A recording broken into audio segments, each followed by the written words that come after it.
Hey everyone, it's Anna here at Dee's, and I have another gorgeous lantern drop kit for this Christmas season. You guys love the cedar bell one, and we just restocked it. This one's perfect if you like a classic look, almost like a little bit farmhouse to it, but it's just really pretty, very nice, goes on so many different things.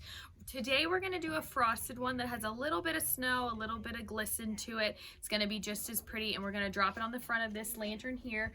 It is using this pod pick that has a little leaves on it too, but again, it has a little bit of like frost glitter onto it, so it adds that kind of snowy touch to it. And we're going to make it the same way we made that one, so if you guys watch that, you're going to already know how to do this. You're just going to cut the stem short on this and set it aside and make your bow. So I've got this really beautiful sage plaid first. We're just going to do a simple little piece of that.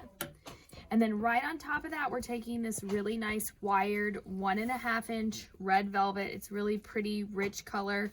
We're just going to make a couple loops of that. Kind of have your tail going up. You're going to take your wire, tie it right in the middle. And this is so simple. All you have to do is tie it to the top of that stem right where you cut off. So I'm going to take it right here. I'm going to catch it with one branch and then tie a knot.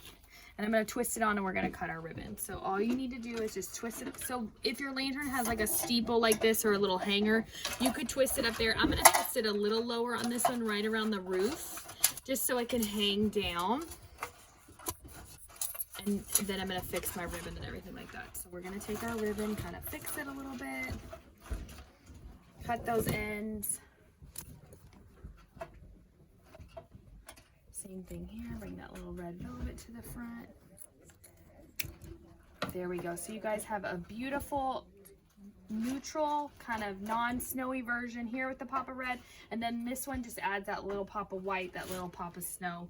Super easy project, great for a lantern. Maybe you have something you want to decorate like a snowman or a reindeer. You could tie it around their neck. It just makes an item you already have a little bit more special. Head on over and get either one of these kits at shopdeeslouisville.com.